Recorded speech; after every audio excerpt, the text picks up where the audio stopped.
Here at 326, let's check in with Evan Krugel at the ground there.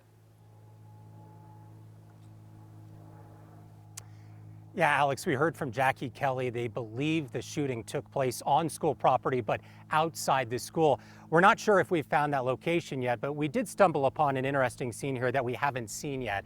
This is the first area we've seen that's actually taped off by police with evidence markers actively on the ground. So this is on the far northeast side of school property, actually right on the road. So directly on the edge of school property, just beyond the football field.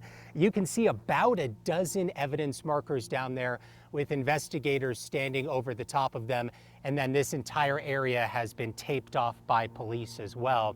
Again, unclear exactly what they're looking at, what they're looking for down here, but this is the first time we have seen physical evidence markers anywhere on school property, at least from our perspective. So again, this is on the far northeast side of school property, right as you would get onto the school property to head in towards the football field. We also saw some backpacks that were taped off behind the school a little ways up the hill from what we're looking at right here. So again, unclear exactly what investigators are looking at back here, but this is certainly an active investigation here right on the edge of school property.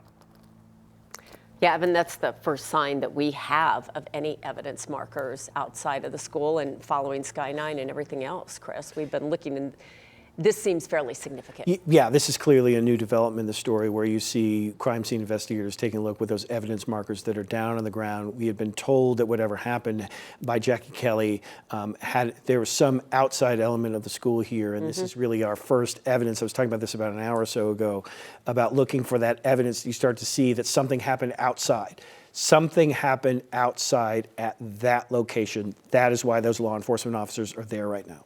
And you think this happened at 1224, was this an isolated incident with a handful of students, or what was going on at school at that time? Is there practice happening? Are there kids outside? How many students are exposed to this now that it appears we see at least one of a crime scene on the northeast side, as Evan said, beyond the football field?